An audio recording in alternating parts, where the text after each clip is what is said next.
आज जिनको अभी नमोस्तु गुरुवर, नमोस्तु।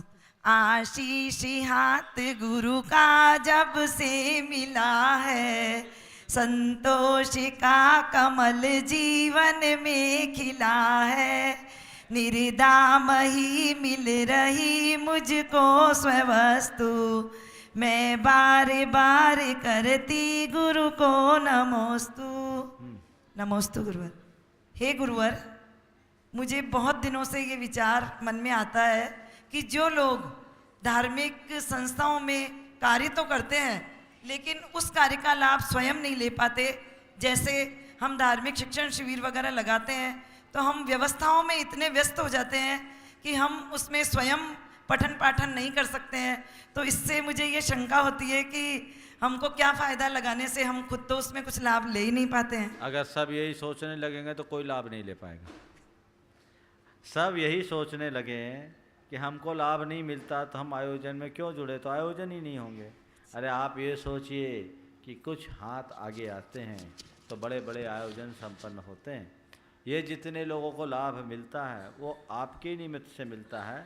आप यदि भागीदार होंगे तो आपको केवल अपने इंडिविजुअल इन्वॉल्वमेंट का फ़ायदा होगा, लेकिन यदि आपने उस आयोजन को आयोजित किया है तो जितने लोग उसमें भागीदार बने सबके सामूहिक पुण्य का एक मोटा हिस्सा आपके अकाउंट में जाएगा। इसलिए सोचने की बात नहीं है, ऐसा करते रहना चाहिए।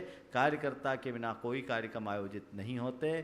कृत, कारित और अनुमोदन, हम तीनों के फल को समझें। नमस्ते। चलिए, इसके बाद में आपकी तरफ श्री सुदर्शन जी, डॉक्टर सुदर्शन जैन पिंडरी, और उसके बाद डॉक्टर शोभा जैन विदिशा और डॉक्टर राजेंद्र जैन विदिशा तैयार रहेंगे। हे सुदर्शन रूप आगम के आगर, देखो, कोई प्रशस्ति नहीं पढ़ेंगे, कोई मंगलाचरण नहीं करेंगे, समय किल नहीं करेंगे। एक एक सेकेंड कीमती है। सीधे आके अपना प्रश्न करें अनुशासित। हे महाराज जी, एक उलझन छोटी सी और एक क्वेश्चन। एक उलझन शास्त्र में आती है कि ज्ञान के भेदों में अवग्रह आदि 4 भेद हैं, तो क्या वे मिथ्या दृष्टियों के भी होते हैं? और दूसरा छोटा सा क्वेश्चन महाराज श्री है कि वर्तमान में कोई भी अणुवृत्ति या अमरावृत्ति जो कर्मोदयवशात श्रद्धाचारी को ग्रहण कर लेता है, तो क्या उनकी श्रद्धाचारी को स्थितिगण बदलने का हमें अधिकार है? यदि अधिकार है तो उसके उपाय क्या हैं? देखिए, जहाँ तक आपने पूछा है मति ज्ञान के भेद में अवग्रह आदि का, यह मिथ्या दृष्टि को होता है कि नहीं होता। अवग्रह या अवाय धारणा ये मति ज्ञान के भेद हैं, सम्यक ज्ञान के भेद नहीं। मति ज्ञान सम्यक भी होता है और मिथ्या भी होता है, इसलिए अवग्रह भी सम्यक और मिथ्या मानना चाहिए। मिथ्या दृष्टि के लिए मिथ्या अवग्रह अधिक होंगे और सम्यक दृष्टि के लिए सम्यक अवग्रह अधिक होंगे। दूसरा सवाल पूछा है स्थितिकरण का, तो बंधुओं, दूसरों का संत कहते हैं यदि तुम किसी को ऊपर उठाना चाहते हो तो तुम्हारा स्वयं का स्तर उससे ऊंचा होना चाहिए। आप गड्ढे में रहकर किसी को ऊंचा नहीं उठा सकते। आप ऊपर होंगे तभी आप किसी को ऊपर उठा सकते हैं। एक बार एक चूहा सूतली लेकर के जा रहा था। पूछा, भाई कहाँ जा रहे हो? बोले, एक हाथी दलदल में फंस गया है। बोले, सूतली काय को ले जा रहा है? बोले, इससे बांध के हाथी को निकालूंगा। तो सूतली से चूहा हाथी को नहीं निकाल सकता, पहली बात। रहा सवाल गृहस्थों के, मुनियों के स्थितिकरण का, गृहस्थ भी मुनि के स्थितिकरण करते हैं यदि उनकी धर्मनिष्ठा गहरी हो, स्वयं चरित्रवान हो तो कर सकते हैं, करते भी। एक प्रसंग स्थितिकरण का मैं आपको सुनाता हूँ। पंडित जगन मोहन लाल सिद्धांत शास्त्री के जीवन में घटित घटना उनके ही मुख से मैंने सुनी थी। खजुराहो में एक मुनि थे। उनकी चर्या को लेकर पूरे इलाके की समाज में व्यापक असंतोष था और पूरे इलाके भर की समाज ने निर्णय ले लिया था। घटना 1980-82 के आसपास की है। पूरे इलाके के लोगों ने निर्णय लिया कि इन मुनि महाराज की चर्या मुनि चर्या के अनुकूल नहीं है, इसलिए इन्हें कपड़ा पहना दिया जाए। पंडित जगन मोहन लाल जी का उस क्षेत्र में काफ़ी प्रभाव था। उन्हें सूचना मिली, वे अपने बेटे सिद्धार्थ के साथ खजुराहो गए सतना से। वहाँ गए तो लोगों का बड़ा हजूम लगा हुआ था। पंडित जी ने जैसे ही पहुँचे, बोले, पंडित जी साहब आप आ गए, आज तो हम कपड़ा पहना के ही छोड़ेंगे। ये कोई साधु की चर्या है? दिन भर शरीर में पानी डालते रहते हैं, रात में घास पर लेट जाते हैं, ये कोई मुनि चर्या होती है? पंडित जी बहुत अनुभवी थे। उन्होंने कहा ठीक है, तुम लोगों की बात मैं बाद में सुनूंगा, तुमने महाराज जी के बारे में जो बोला वो सब मुनि के साथ नहीं होना चाहिए, पर तुम लोगों में से किसी ने भी एक भी ने भी जाकर उनसे इसका कारण पूछा कि आप ऐसा क्यों करते हैं? बोले क्या पूछेंगे, वो साधु है क्या, असाधु से क्या पूछे? पंडित जी ने कड़कते हुए कहा खबरदार, कपड़ा पहनाना सरल है, कपड़ा उतारने में जन्मों बीत जाते हैं। मैं जब तक लौट करके नहीं आता तब तक तुम लोग कोई भी प्रतिक्रिया नहीं करोगे। वो महाराज जी के पास गए, विनम्रता से उन्होंने नमोस्तु किया और महाराज जी आप तो महान हो, धन्य हो, आपने यथाजात रूप को धारण किया।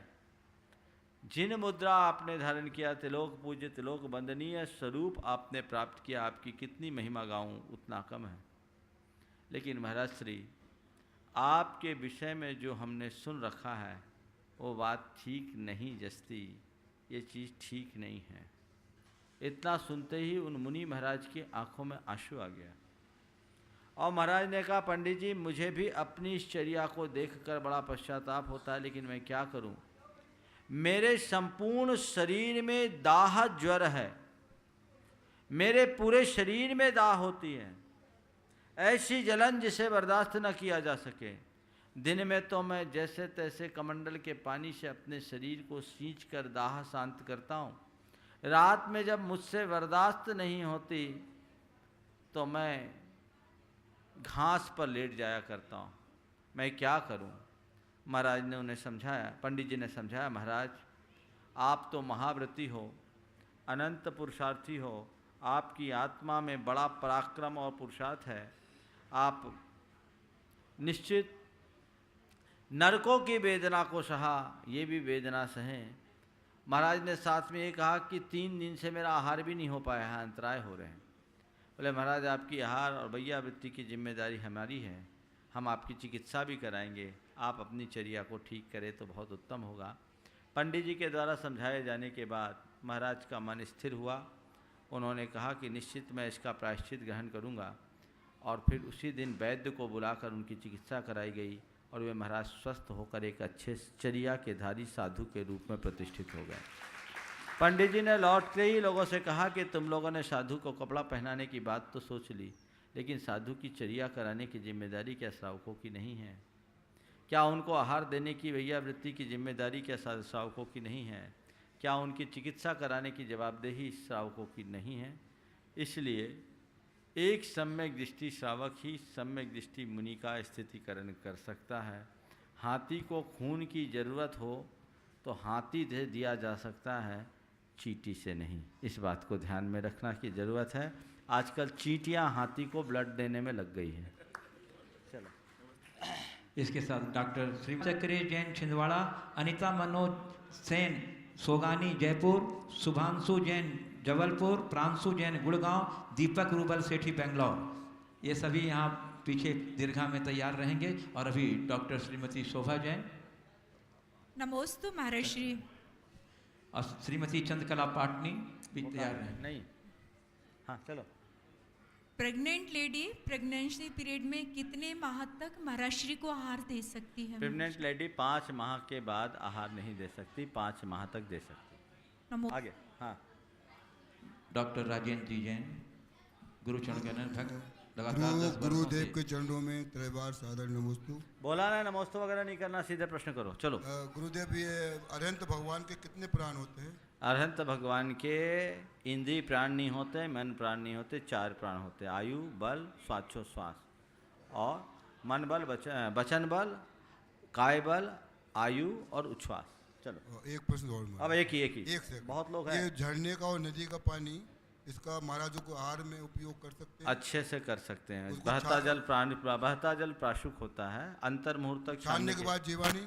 छानने की जरूरत नहीं, एक अंतर मुहूर्त तक तो, और जीवानी भी वहीं डाल दो झरने में। मतलब छानने की जरूरत भी नहीं है? एक अंतर मुहूर्त तक बहता जल प्राशुक होता है और जीवानी आप वहीं जहाँ से निकालो वहीं कर दो। नमोस्तु। चलो आगे चलिए, बुलाइए। श्रीमती शोभा जैन हो गई। डॉक्टर ऐसी राशिका जैन गुड़गांव, राशिका जैन गुड़गांव चले आए। अरे ऐसा करो, जिनको जिनको प्रश्न पूछना है लाइन से लगाते जाओ और पूछवाते जाओ, इसमें नहीं संभलेगा। हाँ बोलिए। पूछिए। महाराज जी, सामायिक क्या होता है और श्रावक लोग भी क्या सामायिक कर सकते हैं? जरूर कर सकते हैं। सामायिक का मतलब होता है आर्त रौत परित्याग तद्धि सामायिकम मतम। अपने मन में उत्पन्न होने वाले अशुभ विकल्पों को छोड़कर शुभ विकल्पों में स्थिर होना या समता में स्थिर होना सामायिक है। समझ गए? सामायिक का शाब्दिक अर्थ है सम और आय से समाय और उसके प्रयोजन का नाम सामायिक। जिससे समता की आय हो उसका नाम सामायिक। यानी हमारी क्षमता बने, हमारी पावर बढ़े सहन करने की, और हमारे भीतर की सकारात्मकता जिससे बढ़े उसका नाम सामायिक है। हर गृहस्थ को सामायिक करना चाहिए। अपने मन को अशुभ से हटाकर शुभ में लमाने की क्रिया का नाम सामायिक है, जो ध्यान का प्रारंभिक रूप है। चलो आगे चलिए। यश पांड्या मुंबई, यश पांड्या मुंबई चले आइए। महाराज, मैंने ये देखा कि मंदिर में सारे प्रतिमा के सीने पे एक फूल का चिन्ह था, पर बाहुबली भगवान के प्रतिमा में नहीं था। इसका क्या कारण है? बहुत अच्छा प्रश्न पूछा है। ये फूल नहीं है, ये श्रीवत्स है। क्या है? श्रीवत्स। हमारे शरीर में 108 लक्षण होते हैं। 108 के 108 केवल तीर्थंकरों के होते हैं, बाकी लोगों के नहीं होते। तो 108 लक्षणों में केवल तीर्थंकरों के होते हैं, और वो हृदय पर श्रीवत्स होता है, उसका स्थान फिक्स है। तीर्थंकरों को होता है, कुछ प्रसंगों के अनुसार बलभद्र और नारायणों को भी होता है, चक्रवर्ती को भी होता है।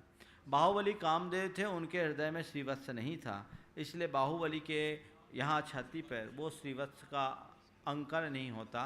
तीर्थंकरों के छाती पे अवश्य रूप से होता है, इसलिए उसका अंकन। चलिए आगे। बबीता चक्रेश जैन छिंदवाड़ा। इसके बाद तैयार रहेंगे अनीता मनोज जैन सुगानी जयपुर और शुभांशु जैन।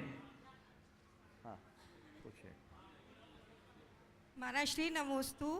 पूजा की द्रव्य चढ़ाने की थाली में जब जयमाला का श्रीफल चढ़ाते समय श्रीफल को ऊपर से छोड़ना चाहिए या थाली में जमा कर रखना चाहिए? जमा कर रखने से चढ़ी हुई द्रव्य छिल जाती है।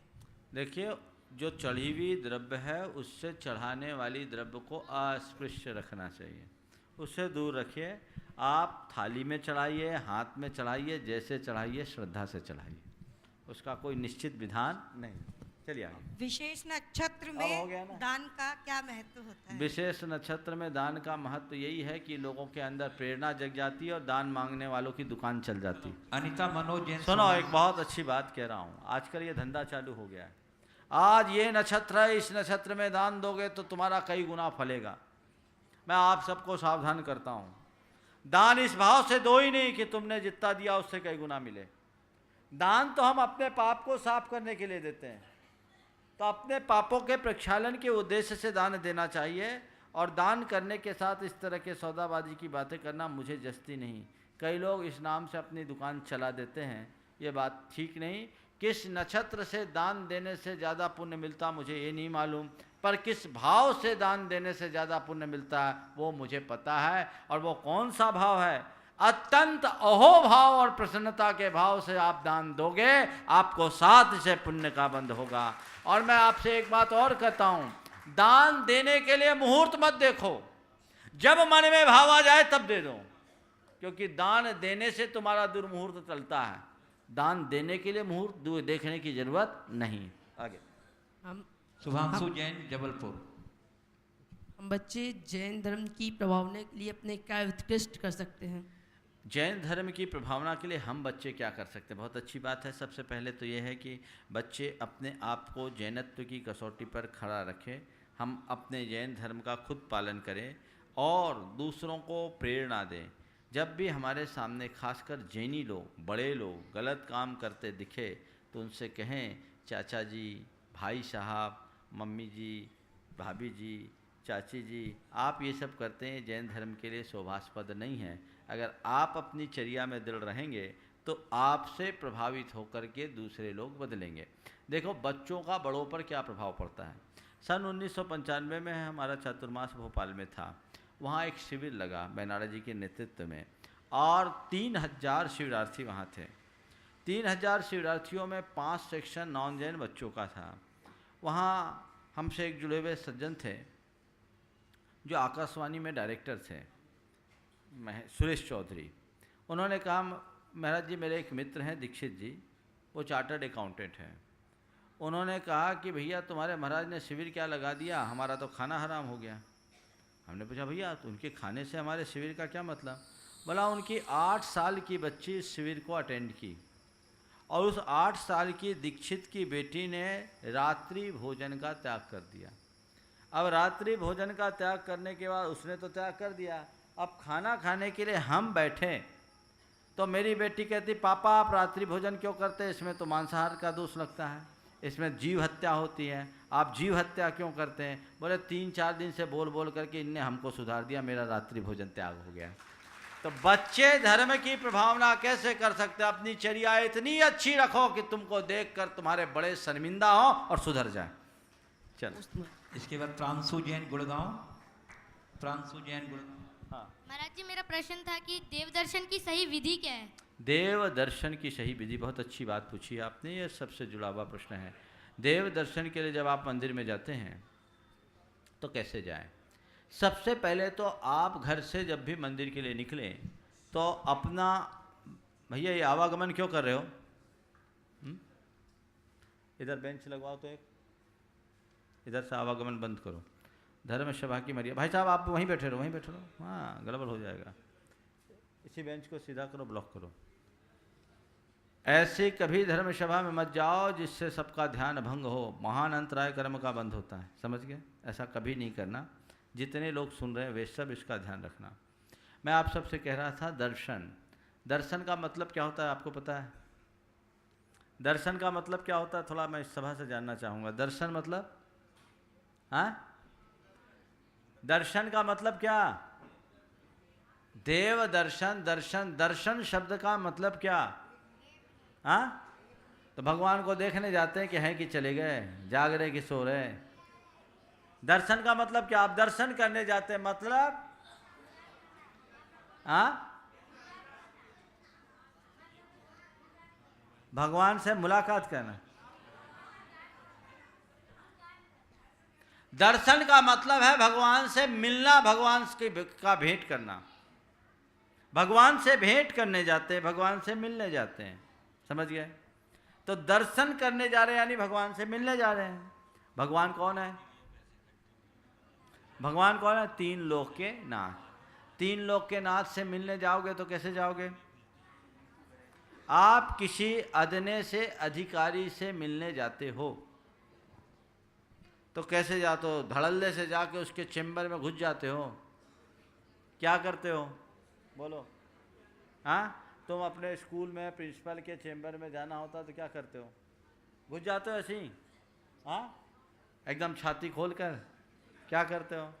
महाराज पहले मेंटली प्रिपेयर्ड होते हैं, भाव दशा बनाते हैं, सोचते हैं क्या बोलना है, कैसे बोलना है, कितना बोलना है जिससे मेरा काम बन जाए।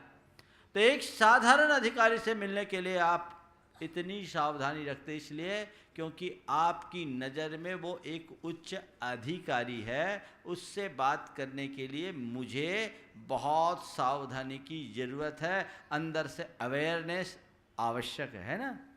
तो एक साधारण से अधिकारी से मिलने के लिए जाते तो आप इतनी सावधानी रखते हैं। 3 लोक के नाथ सर्वोच्च अधिकारी भगवान से मिलने जा रहे हो, ऐसे ही जाओगे तो कुछ मिलेगा? बोलो नहीं मिलेगा ना। तो कैसे जाएं? घर से जब भी मंदिर के लिए निकले ये सोच करके जाएं कि मैं त्रिलोकीनाथ के दर्शन के लिए जा रहा हूँ। 3 लोक के नाथ, जिनसे बड़ा जिनसे श्रेष्ठ इस धरती पर और कोई नहीं। सुर नर उरग नर नाथ तिनकर, जिनके चरणों में सुरेंद्र नागेंद्र नरेंद्र और मृगेंद्र सब नतमस्तक होते हैं, उनसे मिलने जा रहा हूँ। आज धन्य हूँ मैं, भगवान से भेंट करने जा रहा हूँ। किससे भेंट करने जा रहा हूँ? भगवान से मिलने जा रहा हूँ, ठीक है ना। तो आपको अगर मान लीजिए एक पूछता हूँ सवाल, एक अपॉर्चुनिटी आपको मिले कि आपको आज किसी बड़े सेलिब्रिटी से मिलना है, तो आप बताओ आपके मन में क्या प्रतिक्रिया होगी? हाँ केबीसी की हॉट सीट पर बैठने का मौका मिल रहा हो तो क्या होगा? हाँ फूले नहीं, है ना? क्यों? एक बहुत बड़ा अचीवमेंट है। क्यों? आप एक मेगा स्टार व्यक्ति से मिलने जा रहे हो, है ना? और त्रिलोकीनाथ कौन है? हाँ, उनसे बड़ा कोई नहीं। तो उनसे मिलने जाते समय तुम्हारे अंदर खुशी होती कि नहीं? कैसी खुशी होती? ईमानदारी से बोलना। और महाराज मम्मी डांटती है कि मंदिर जाओ, सो चले जाते हैं, होता है ना ऐसा? अब सुबह सुबह महाराज ठंडी रहती है, मम्मी कहती है मंदिर जाना पड़ेगा, सब मन मार के जाते हैं। तो मन मार के मंदिर जाओगे तो भगवान के दर्शन थोड़ी कर पाओगे, भगवान को दर्शन दे के आओगे। समझ गए ना? मन भर के भगवान के दर्शन के लिए जाएं। समझ गए? बहुत अच्छा प्रश्न पूछा है उस बच्चे ने, और इससे सबको एक अच्छा संदेश मिल सकता है। दूसरी बात, मन में अहोभाव, मैं त्रिलोकीनाथ के दर्शन करने के लिए जा रहा हूँ, आज मैं धन्य हूँ। और जब मंदिर के दरवाजे पे पहुँचे, अपने जूते चप्पल उतारे। अच्छा तो यही है कि जूते चप्पल लेकर के ही नहीं जाओ, नहीं तो एक झमेला होता है। और लेकर जाओ तो ऐसे लेकर जाओ कि कोई ले जाए तो चिंता नहीं, और यदि अच्छे भी ले जाओ तो उसकी चिंता मत करो। जूते के साथ अपने मन का परिग्रह वहीं छोड़ दो और जूते से कहो, हे जूता देव, सारा परिग्रह तुम्हारे चरणों में, जब तक भगवान का दर्शन न करूं, है ना? और देखो, अगर ये विकल्प लेके जाओगे तो भगवान के सामने जूते का ध्यान आएगा तो क्या होगा? भगवान का ध्यान करोगे तो भगवान मिलेंगे, और जूते का ध्यान करने पर गड़बड़ हो जाएगा ना। तो क्या करना? जूते चप्पल उतार दो, पाँव धो। पाँव धोते समय ये मन में लाओ कि मेरे अंदर की जितनी नेगेटिविटीज है वो धुल रही है। फिर मंदिर के द्वार पर 3 बार निश्चही निश्चही निश्चही का उच्चारण करते हैं। हम लोग, कहा जाता है कि कोई देवी देवता हो तो साइड दे दे। आजकल देवी देवता बहुत बिजी हो गए, इस लोक में आते हैं, मुझे ऐसा कम दिखता है, लेकिन इसका एक आध्यात्मिक अर्थ मुझे दिखता है। वो है मेरे मन की, मेरे वचनों की और मेरे शरीर की नेगेटिविटी खत्म हो जाए, निकल जाए, निकल जाए, निकल जाए। ठीक है? नेगेटिविटी खत्म हो, और उसके बाद आप अंदर प्रवेश करें, घंटा बजाएं, घंटे का नाद करें।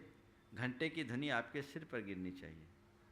उससे क्या होता है? हमारे मस्तिष्क की अल्फा तरंगें बहुत ज़्यादा क्रिएट होती है, जो एक अलग प्रकार की आनंद और स्फूर्ति की अनुभूति देती। पर कब? घंटा बजाते समय आप घंटा के नीचे रहो तब। आप लोग घंटा बजा के आगे बढ़ जाते हैं, जब तक घंटा बजता है तब तक आपके 2 कदम आगे। तो वो जो ध्वनि की तरंगे वाइब्रेशन के साथ आप पर पड़नी चाहिए, वो नहीं पड़ पाती। घंटा बजाएं, ध्वनि की नाद हो, उसे अभिभूत हो। घंटा बजाने का मतलब मंदिर में हल्ला करना नहीं, भगवान को जगाना नहीं, अपने मन को जगाना। सावधान हो जाए, और वहीं दोनों हाथ जोड़े। फिर ओम जय जय जय, नमोस्तु नमोस्तु नमोस्तु। फिर नमो अरिहंतानम, नमो सिद्धानम, नमो आयरियानम, नमो वज्जायनम, नमो लोए सब साहुनम से चत्तारी शरणम पवज्जामी तक बोलो। और धीरे धीरे बढ़ते बढ़ते भगवान के समक्ष पहुँचो। हाथ के पुंज को भगवान के वेदी पर रखो और गवासन से झुककर प्रणाम करो। गवासन से प्रणाम करने का मतलब जानते हो? कैसे करते प्रणाम? जैसे गाय बैठती है वैसे। अपने बाएं पैर को नीचे रखो, उसके ऊपर दाएं पैर रखो, दोनों हाथ जोड़ो, और ऐसे हाथ जोड़कर आप झुकते हैं तो ये पंचांग नमस्कार है। और कमर भी झुक जाती है तो साष्टांग नमस्कार होता है। ऐसे बोलो, नमोस्तु नमोस्तु नमोस्तु। देखो, आज आप लोगों को नमोस्तु करने का जोग बन गया। तो ये नमोस्तु करे भगवान को गवासन में। भगवान को खड़े खड़े प्रणाम नहीं करना। जो भगवान के सामने झुक नहीं सकता वो जिंदगी में कभी जमीन पर बैठ नहीं सकेगा। इसलिए अगर तुम्हारी कमर ठीक है, तुम्हारे घुटने ठीक है, तो गुरु और भगवान के सामने बैठो, जमीन से जुड़े रहो। मजबूरी हो बात अलग है। प्रारंभ से ऐसा करते रहोगे तो एक्सरसाइज बनी रहेगी। फिर उठ के खड़े हों, एक स्तुति पढ़ें, प्रभु पतित पावन की पढ़ लें, दर्शन की स्तुति पढ़ लें, जो स्तुति आपसे बनती हो पढ़ें, और उस स्तुति को पढ़ने के उपरांत 9 बार नमोकार मंत्र पढ़ें, फिर 1 बार प्रणाम करें, फिर 3 प्रदक्षिणा अगर वहाँ व्यवस्था अनुकूल है तो 3 प्रदक्षिणा देकर भगवान को पुनः तीसरी बार ढोक दे और बाहर निकलते समय इस तरीके से निकले कि आपकी पीठ सीधे भगवान के ओर न पड़े। आपके पास समय हो तो और वेदियों के दर्शन करें, और जब मंदिर के परिसर से बाहर निकलने लगें तो 3 बार बोलें असही असही असही, मतलब मेरे भीतर मंदिर की सारी सकारात्मक ऊर्जा आ जाए आ जाए आ जाए और अपने आप को रिचार्ज करके मंदिर से जाए। ठीक है, चलिए आगे। भारती जितेंद्र काला नांदेड़ जो आज ट्रस्टी के रूप में जुड़े हैं, यदि यहाँ उपस्थित हैं तो पीछे आ जाएं। और मैं आमंत्रित कर रहा हूँ नीतू बरेली, विपिन जैन पिंडरई। जो आ गए वो करो, आ जाओ, आप आ जाओ, जो आ गए बोलो। धर्मचंद जी पहाड़िया। नमस्ते महाराज जी, नमस्ते महाराज जी। क्या व्यंतर जाति के देव को परेशान कर सकते हैं? व्यंतर जाति के देव सम्यक दृष्टि को परेशान कर सकते। अरे परेशान करने वाले तो भगवान को भी नहीं छोड़ते। वो कर सकते हैं सम्यक दृष्टि को, पर सम्यक दृष्टि परेशान नहीं होता। समझ गए? परेशान तो भगवान को भी करने का प्रयास किया। किसने किया था? वो कौन था? ज्योतिष देव था। किसको परेशान किया? भगवान पार्श्वनाथ को। लेकिन भगवान पार्श्वनाथ परेशान हुए क्या?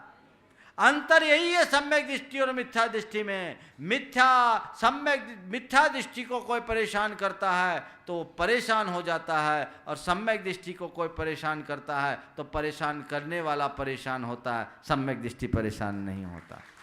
इसलिए कितना भी करे परेशान मत हो। कर्मोदय की मार मानकर पंच परमेष्टि की शरण गहो, नमोकार मंत्र को जपो और ये सोचो कि ये तो केवल निमित्त है, मूल कारण तो मेरा अंतरंग उपादान है। यदि मेरा उपादान अनुकूल हो तो मेरे जीवन में चाहे कितने भी निमित्त आए मेरा बाल बांका नहीं होगा। और उपादान कमजोर होने पर श्री कृष्ण ने समुद्र को द्वारिका की आग बुझाने के लिए मोड़ दिया था, लेकिन फिर भी नहीं बुझा सके। बस इस बात पर पक्का श्रद्धांत सम्यक दृष्टि को होता है, इसलिए वो टस से मस नहीं होता। आगे। नीतू बरेली, विपिन जैन पिंडरई।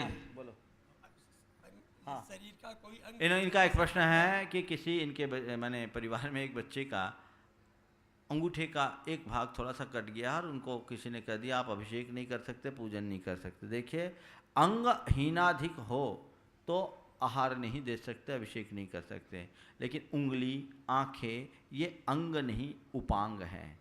अगर किसी की 6 उंगली है तो दे सकता है, किसी की 4 उंगली है तो दे सकता है, किसी की 1 आँख है और सलामत है तो दे सकता है, और जिसकी दोनों आँखें पर दिखता नहीं तो नहीं दे सकता। समझ गए? अपना काम करने में समर्थ हो तो हमारे संघ की संहिता के अनुसार हमारे गुरुदेव कहते हैं उपांग हीनाधिक हो तो कोई बुराई नहीं, अंग हीनाधिक नहीं होना चाहिए। इसलिए आप अपने बेटे से कह दो किसी तरह से निराश न हो, रोज भगवान का अभिषेक करो और गुरुओं को आहार दान दो, उसी से तुम्हारा पाप कटेगा। आगे। नीटू विपिन जैन पिंडरई। भुज महाराज श्री, ये नीटू जो है अपने मोबाइल के लिए इन्होंने गुल्लक में पैसा जमा करना चालू किया था, परंतु नीतू जैन ने नहीं, अक्षय इनके बासल। बच्चे ने, अच्छा इनके बच्चे ने, लेकिन बोलने दो। हाँ बोलो। अक्षय बासल वो पोलियो ग्रस्त है, चल फिर नहीं सकता। हाँ। उसने अपने मोबाइल के लिए गुल्लक जमा की थी, लेकिन उसने ये गुड़ायतन के बारे में सुना तो बोला कि मैं यहाँ नहीं आ सकता, इसलिए मैं यहीं से अपनी भावना भेज रहा हूँ। बहुत सुंदर, बहुत सुंदर। एक पोलियो ग्रस्त बच्चा जो मोबाइल के लिए अपने पैसे का संग्रह करता है और उसके भीतर ऐसा मोटिवेशन आता है कि उस पैसे को गुणायतन में शिफ्ट करता है, मैं समझता हूँ संघ का समाधान का ये बहुत सकारात्मक असर है। एक क्वेश्चन। हाँ। हम द्रव्य की थाली लगाते हैं और उसमें से एक व्यक्ति ने पूजा कर दिया, फिर उस बची हुई द्रव्य से दूसरा व्यक्ति पूजा कर सकता है? कर सकता है। चलिए। श्री सुरेश कुसुम सदभैया विदिशा, श्री कुसुम सदभैया की विदिशा, इसके बाद तैयार रहेंगे। वो आए भाई। हाँ बोलो बोलो। अशुद्धि के समय रात में यदि स्वप्न में मंदिर का दिखता है तो क्या दोष लगता है? अशुद्धि के समय रात में अगर सपने में भगवान दिखते हैं तो दोष लगता है। अगर आप अशुद्धि के समय में सपना देखते हैं और उस सपने में शुद्ध हों तो दोष नहीं है, लेकिन आप अशुद्धि में ऐसा सपना देखते हैं या शुद्धि में ऐसा सपना देखते हैं कि मैं अशुद्धि में मंदिर प्रवेश कर गई तो दोष है, उसका प्रायश्चित लेना चाहिए। हाँ। दोस्तों महाराज, श्री सुखदेव सदभैया विदिशा। सवाल है, जैसे अपन डॉक्टर के पास जाते हैं और किसी से कहते हैं कि ये डॉक्टर बहुत अच्छा है या उसकी खूब बड़ाई करते हैं, ऐसे ही अपनी बीमारी होने पर किसी देवता के पास जाते बीमारी होने तक, तो ये क्या दोनों मिथ्यात्व में आएगा कि अलग अलग चीज? अरे डॉक्टर तो मेडिकल एड दे के तुमको ठीक कर देता है, देवता अगर ठीक करके बता दे तो फिर हम उसके बाद कहने लगे तुम करो तो सही, करे तब तो। अंधविश्वासों के शिकार मत बनो, दुनिया बहुत आगे आ गई। मेडिकल एड पर विश्वास करो और पंच परमेष्टि की आराधना पर विश्वास करो, इसी में उद्धार होगा। आगे चलो। आइए सत भैया जी। नमोस्तु महाराज श्री। सुमेरु पर्वत और समूह शरण में किसकी महिमा ज़्यादा है? क्योंकि जो जिनको भी रिद्धि प्राप्त होती है तो वो जैसे जिनदत्त सेठ सुमेरु पर्वत पर गए, हम होते तो हम तो समूह शरण में जाते, साक्षात तीर्थंकर के दर्शन समूह शरण और सुमेरु पर्वत में किनकी महिमा ज़्यादा है? तो मैं इतना ही कहूँगा, समूह शरण में जिनेंद्र भगवान हैं और सुमेरु पर्वत में जिनबिंब है। इसलिए दोनों में तुलनात्मक दृष्टि से देखा जाए तो जिनबिंब से जिन की महिमा ज़्यादा है, इसलिए मैं जिन के चरणों में ही जाऊंगा। आगम का ऐसा विधान है कि समूह शरण के श्री मंडप भूमि में केवल सम्यक दृष्टि जाते हैं, लेकिन सुमेरु पर्वत जैसे जिनालियों की वंदना सम्यक दृष्टि ही कहते हैं।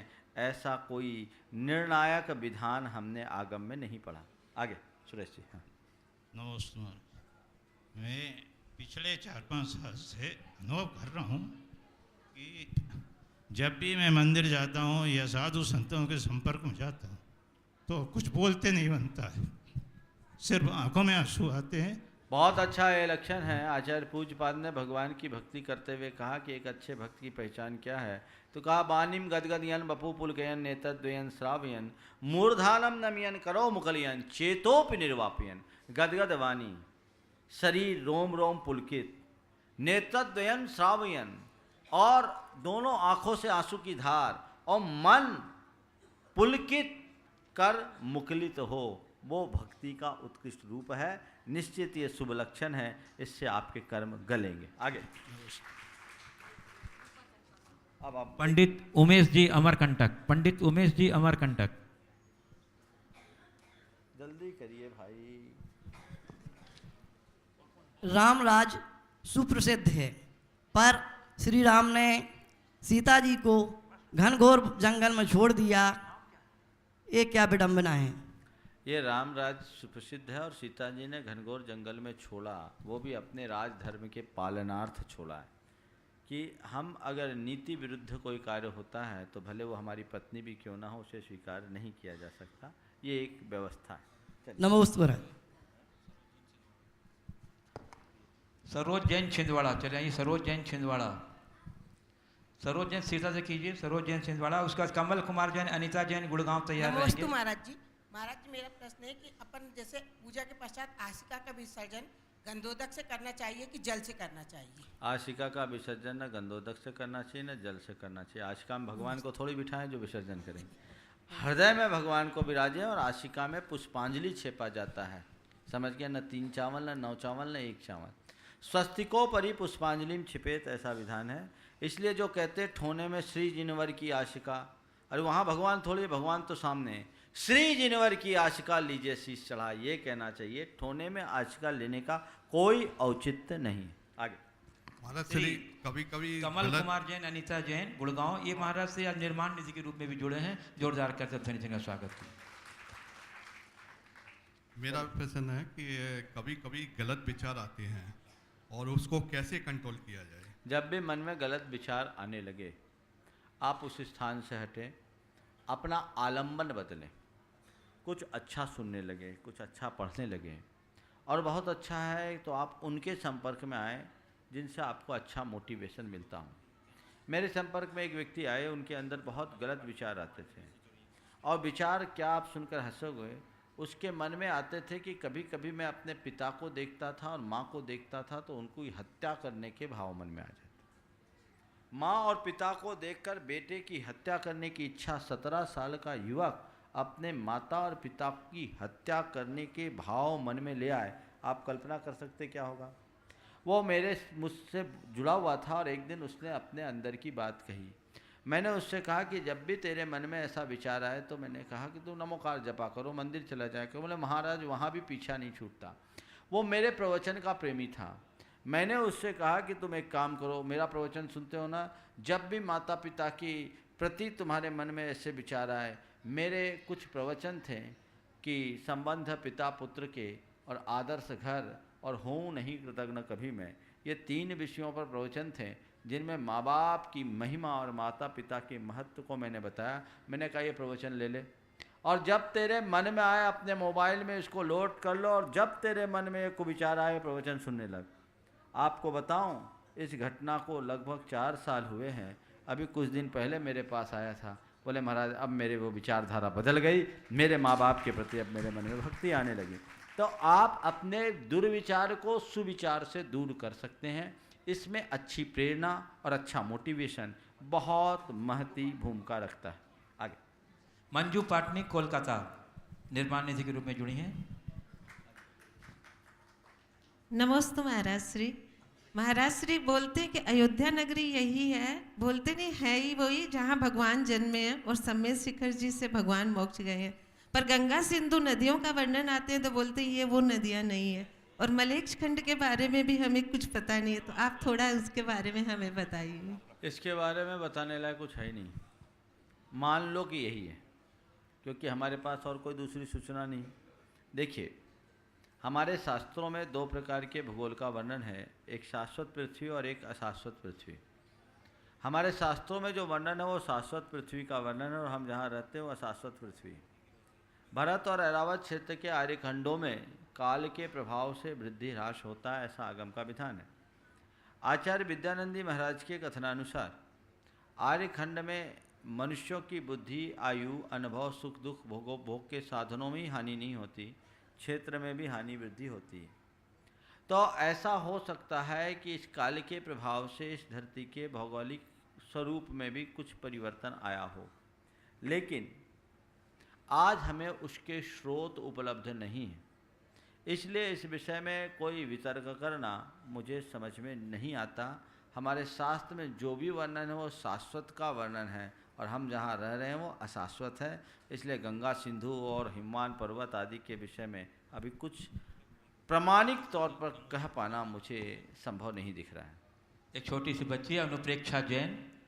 आ जाओ अनुप्रेक्षा नमोस्तु महाराज जी, मेरा प्रश्न ये है कि लड़की महाराजियों के पैर क्यों नहीं छू पाती?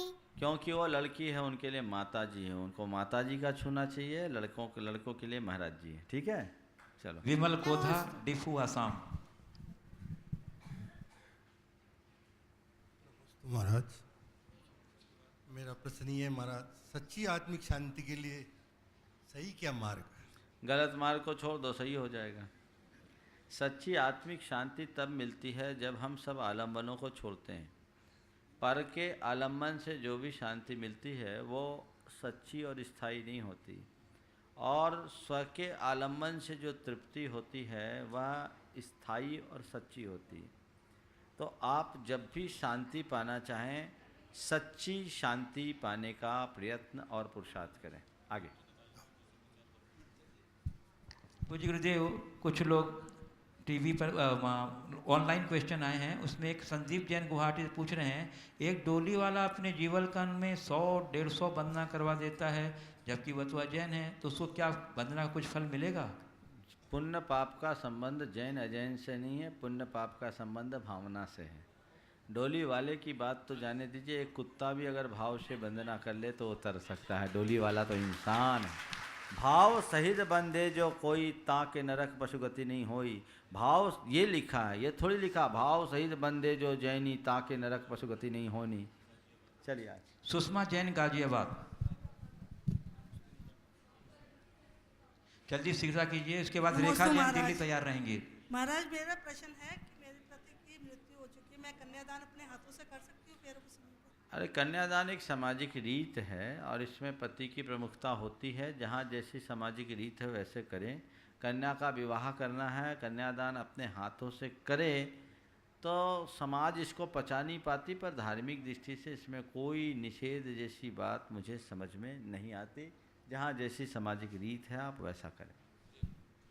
रेखा जैन दिल्ली। एक बात और मैं कहना चाहूँगा, पति के मृत्यु होने के उपरांत स्त्री अपने आप को उपेक्षित महसूस न करे, अपने मन अंदर हीन भावना न लाए और समाज को भी चाहिए कि ऐसी विधवा स्त्रियों के प्रति, पति को खो देने वाले स्त्रियों के प्रति गलत विचार या अमंगल का भाव, अपशकुन का भाव मत रखें, बल्कि उनके प्रति और आदर रखें, क्योंकि वो स्त्री होकर के भी दोहरी जिम्मेदारी निभा रही है, माँ का भी और पिता का भी। उसको प्रोत्साहन देना चाहिए। और ऐसे कार्य में अगर स्त्रियां कुछ आगे आती है तो आगम की बात मैं नहीं करता, पर मेरे विचारधारा के हिसाब से ये सब कार्य अनुकरणीय है और उनको आगे आना चाहिए। यदि आप मेरी व्यक्तिगत विचारधारा बोलते हो तो कन्यादान में पिता करे चाहे माँ, दोनों माँ उस कन्या को जन्म देने वाली हैं, 9 माह तक अपने पेट में रखने वाली है। वो अगर अपने हाथों से कन्या का दान नहीं करे तो कोई दूसरा करेगा क्या? उसमें कोई विरोध नहीं होना चाहिए और उनको उसमें प्रोत्साहन ही मिलना चाहिए। हाँ, क्या हम मूर्ति अपने घर में रख सकते हैं? हाँ? मूर्ति पत्थर की? देखिए, पत्थर की मूर्तियाँ या कोई भी तीर्थंकर भगवंतों की मूर्तियाँ या धार्मिक प्रतीक शोकेस में रखने के खिलौने नहीं हैं, वो भगवान हैं, पूज्य हैं। अप्रतिष्ठित प्रतिमाओं को घर में नहीं रखना चाहिए। उनकी प्रतिष्ठा पूर्वक आप घर में रखें और उतनी शुद्धता का पालन करें, तब आप रखें, अन्यथा न रखें। क्या करें अगर जो हैं सबको नदी में प्रवाहित कर दें।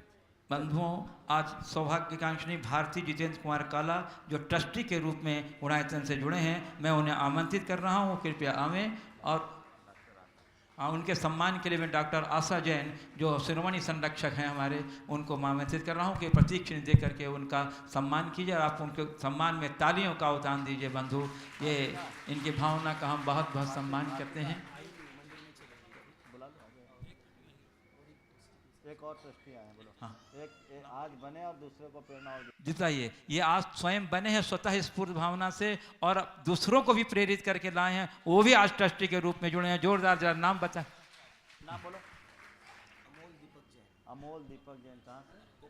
अमोल दीपक जैन कोपरगांव। अमोल दीपक जैन कोपर, जोरदार करतल ध्वनि से इनका सम्मान कीजिए। बंधु, ये ट्रस्टी हैं से रूप में जुड़े हैं। हमारा परिवार निरंतर वृद्धिगत होता चला जा रहा है।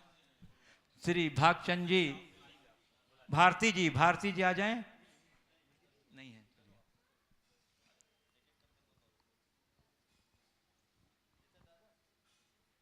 निश्चय ही ये बहुत ही उत्साहवर्धक क्षण है हम कमेटी वालों के लिए। हाँ, स्वतः स्फूर्त भावनाओं से भैया हम लोगों ने कोई प्रेरणा नहीं दी, स्वतः प्रस्तुत भावना से चलिए। इसके बाद एक ऑनलाइन क्वेश्चन है हमारा श्री कि पाप कार्यों में अनुकूल संयोग मिलना पाप का उदय है या पुण्य का? पाप कार्यों में अनुकूल संयोग मिलना पाप का उदय है या पुण्य का? मैं कहूँगा पुण्य के उदय में अनुकूल संयोग मिलते हैं, पर पाप करने के लिए मिला हुआ अनुकूल संयोग पाप का कारण है। समझ गए? पुण्य के उदय में अनुकूल संयोग मिल सकते हैं और व्यक्ति पाप में प्रवृत्त हो सकता है। वो पुण्य बहुत खतरनाक है जो पाप में प्रवृत्त करे, और वो पाप अच्छा है जो हमें पाप से बचा ले। समझ गए? चलिए, शंका समाधान के इस सत्र को अब यहाँ पर विराम देते हैं। आज आप सब लोगों ने